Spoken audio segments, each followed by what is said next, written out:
Hi everyone, today I will be explaining you about the different types of cells which are being created by the atmosphere. So ये topic है आपके 3 cells का which have been there. तो let us complete this कि कौन से cells हैं हमारे साथ. तो हमारे पास सबसे पहले हेडली सेल, फिर है अपन के पास फेरल सेल, फिर लास्ट में है हमारे पास पोलर सेल. ठीक है, आ जाइए धीरे धीरे करके कंप्लीट करिए. तो मान लीजिए ये हमसे आपके यहाँ पे इक्वेटर है, इक्वेटर ओके, इक्वेटर यहाँ पे है आपके पोल. ठीक है 90 डिग्री, और अभी हम नदन हेमिस्फीयर है. तो नदन हेमिस्फीयर और सदर्न हेमिस्फीयर का जो सेल का सिस्टम होता है वो सेम ही होता है. ठीक है, तो देखिए क्या होता है इक्वेटर पे जनरली सन की वजह से, सन की डायरेक्ट इन्फ्लुएंस की वजह से क्या होता है यहाँ पे सीधा पैरेलल रेज पड़ती है, आपको पता होगा. और इसी डायरेक्ट पैरेलल रेज की वजह से क्या होता है कि इक्वेटर पे टेम्परेचर क्या होता है, मैक्सिमम टेम्परेचर होता है, मैक्सिमम टेम्परेचर होगा. अब देखिए जहाँ पे टेम्परेचर ज्यादा होगा वहाँ पे क्या होगा, प्रेशर लो होगा. तो देखिए यहाँ पे क्या होता है, लो प्रेशर क्रिएट होता है. ठीक है, और यहीं पे क्या होता है, टेम्परेचर कम होता है क्योंकि इनडायरेक्ट सनरेज आती है, सनरेज बहुत कम पहुंच पाती है. देखिए मोर एरिया ट्रेवल करेगी सनरेज. ठीक है, और जब सनरेज कम एरिया ट्रेवल करेगी, मतलब ज्यादा एरिया ट्रेवल करेगी तो मोर डिवाइड होगी, और डिवाइड होने की वजह से एक स्पेसिफिक एरिया पे कम हीट पड़ेगी. तो मतलब यहाँ पे सन रेट्स कम आ रही है. ठीक है, तो यहाँ पे हाई प्रेशर क्रिएट हो गया. ठीक है, अब इतना समझ लीजिए. अब देखिए क्या होता है, ये इतना हमने कंप्लीट करा. अब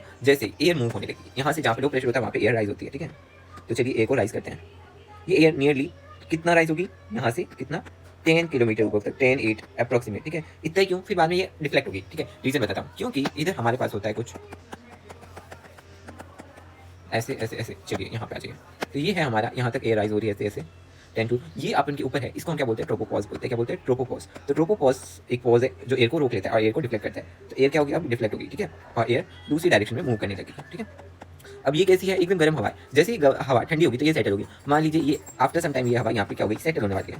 तो जहाँ पे ये सेटल होगी वो एक्जैक्ट लोकेशन होगी 30 डिग्री नॉर्थ. ठीक है, इसके ये वाला एरिया. तो यहाँ पे हवा ठंडी होने की वजह से यहाँ पे सेटअप हो गई. ठीक है, तो यहाँ पे लो प्रेशर हो गया. अब देखिए जब सेटअप हुई तो आधी हवा इस तरफ मूव करेगी और आधी हवा इस तरफ मूव करेगी. ठीक है, पहले हम इस तरफ वाली की बात करें. तो ये हवा यहाँ से यहाँ मूव कर रही है. ठीक है, और जहाँ पे भी हवा सेटअप हुई है, जहाँ पे भी हवा नीचे सिंक हुई है, वो कौन सा प्रेशर होता है, हाई प्रेशर एरिया होता है. ठीक है, तो हाई प्रेशर में एरिया क्रिएट. अब देखिए ये जो बेल्ट आपकी क्रिएट हुआ है, इस बेल्ट को हम क्या कहेंगे, हेडले सेल कहेंगे. ये आपकी सर्कुलेशन है. ये किसने सर डिस्कवर करा था, सर हेडले ने डिस्कवर करा. सर जॉर्ज नाम से था वैसे तो उनका, सर जॉर्ज, तो उन्हें डिस्कवर किया, इसकी वजह से ये इनका नाम हेडले सेल है. ठीक है, ये आगे हम देखते हैं. तो हवा यहाँ पे सेटअप हो गई, लो प्रेशर. अब देखिए यहाँ पे भी हाई प्रेशर है. ठीक है, यहाँ पे भी हाई प्रेशर है. तो एक बात आप नोटिस करेंगे कि जो आपका ट्रोपोस्फेयर है वो यहाँ पे पोल्स पे सिंक हो रहा है. रीजन क्या है कि ट्रोपोस्फेयर जनरली यहाँ पे टेम्परेचर ज्यादा है तो एयर एक्सपेंड होती है. तो एक्सपेंड होने की वजह से ट्रोपोस्फेयर के ऊपर है. ठीक है, क्योंकि यहाँ पे एयर इतनी डेंस है. ठीक है, ज्यादा डेंस है यहाँ पे, और यहाँ पे लो डेंस है. ठीक है, एक और रीजन बता देता हूँ. जैसे ट्रोपोस्फेयर होता है उसका टेम्परेचर कितना होता है, टेम्परेचर होता है 80 -80 डिग्री से. तो ऐसा टेम्परेचर अगर आपको चाहिए ना, तो आपको ऊपर, आपको पता है जैसे जैसे आप टेम्परेचर इंक्रीज होगा वैसे वैसे जो हाइट होगी वो डिक्रीज होगी. तो ये टेम्परेचर, इतना ज्यादा टेम्परेचर अगर आपको चाहिए तो आपको बहुत बड़ी हाइट पे मिलेगा. ठीक है, और इक्वेटर पे तो लोअर हाइट पे टेम्परेचर ऑलरेडी लो, मतलब 40 डिग्री सेल्सियस होता है. तो आपको बहुत ऊपर तक जाना पड़ेगा तो आपकी टेम्परेचर इतना मिलेगा. वहीं पे पोल पे जो आपकी सर्फेस होती है वहाँ पे भी आपका temperature nearly -10 degree, -15 degree Celsius होता है. तो फिर आपको ज्यादा ट्रैवल नहीं करना पड़ेगा. ठीक है, अब आ जाइए, इतना हुआ. अब ये यहाँ पे हाई प्रेशर है. ठीक है, हाई प्रेशर है. तो एक बात बताऊँ, ये हाई प्रेशर है, ये विंड्स यहाँ से मूव करेगी. ठीक है, ये कैसी विंड्स है, कोल्ड विंड्स है. ठीक है, and you know that wind high pressure से लो प्रेशर की तरफ मूव करती है. और जैसे इसको कोई लो प्रेशर, यहाँ पे 60 डिग्री क्या है, नॉर्थ है. ठीक है, तो यहाँ पे ये हवा यहाँ तक मूव करेगी, high pressure to low pressure move करी हवा. ये तो सिंपल आपकी अंडरस्टैंडिंग है. ठीक है, ये मूव करी, और जैसे ये मूव करी, ये यहाँ पे आपकी लो प्रेशर था, चलिए लिख देते हैं लो प्रेशर था. ठीक है, इसमें कुछ अभी तक है ही नहीं इतना. तो क्या हुआ, हवाएं जहाँ पे भी आपको लो प्रेशर दिखेगा वहाँ पे क्या करेंगी, ऊपर राइज होगी. ठीक है, लो प्रेशर पे ये कंपेरेटिवली इससे गर्म है, पोलर सेल से. ठीक है, पोलर एरिया से गर्म है. ठीक है, अब देखिए आधी हवा इस तरफ जाएगी, आधी इस तरफ जाएगी. ठीक है, तो अभी हम ये वाला देख रहे हैं. तो ये हवा राइज हुई और ऊपर अपर मूव होने लगी. जैसे इधर मूव हुई तो इधर भी मूव होने लग रही है. ठीक है, दोनों तरफ मूव होगी, इधर भी मूव होगी. ठीक है, तो डोंट गेट कंफ्यूज. फिर आफ्टर ये हवा यहाँ पे गर्म थी तो ये क्या होगी, वापस सेटअप होगी. ठीक है, सिंक होगी. और जहाँ पे सिंक हो रही है वहाँ पे कैसा प्रेशर क्रिएट हो रहा है, हाई प्रेशर. और जहाँ पे ये राइज हो रही है वहाँ पे लो प्रेशर. ठीक है, तो ये जो सेल हुआ है इसको हम क्या कहेंगे, पोलर सेल. क्या कहेंगे, पोलर सेल. ठीक है, आ जाइए. ये हवा यहाँ से high pressure to low pressure में हुई, अब राइज हुई, और ये ऐसे. ठीक है, अब देखिए ये जो 60 डिग्री से 40 डिग्री होते हैं यहाँ पे एक अलग प्रेशर बेल्ट क्रिएट होगा. ठीक है, अब देखिए ये लो प्रेशर, ये हाई प्रेशर है. ठीक है, तो क्या होगा, हवा हाई प्रेशर टू क्या करेगी, लो प्रेशर ट्रेवल करेगी.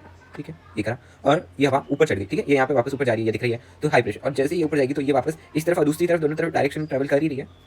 तो इस तरफ मूव हुई, और जब इस तरफ मूव हुई तो ये नीचे सेटअप होगी. ठीक है, यहाँ पे क्योंकि यहाँ पे हाई प्रेशर है, हाई प्रेशर पे हवा जो गर्म हवा थी यहाँ पे कंपैरेटिवली. ठीक है, ठंडी हवा यहाँ पे ठंडी, यहाँ पे गर्म है. ठीक है, यहाँ पे गर्म है एक्चुअली. ठीक है, गर्म है एरिया. ठीक है, और ये ठंडा एरिया. ठीक है, तो जैसे हवा थोड़ी थोड़ी थोड़ी पूरी गर्म हुई तो वो नीचे सिंक हो गई क्योंकि डेंस होती है हवा. तो ये जो सेल कंप्लीट हुआ, ये कौन सा सेल है, फेरल सेल. ये किसने डिस्कवर करा, विलियम, सर विलियम फेरल ने.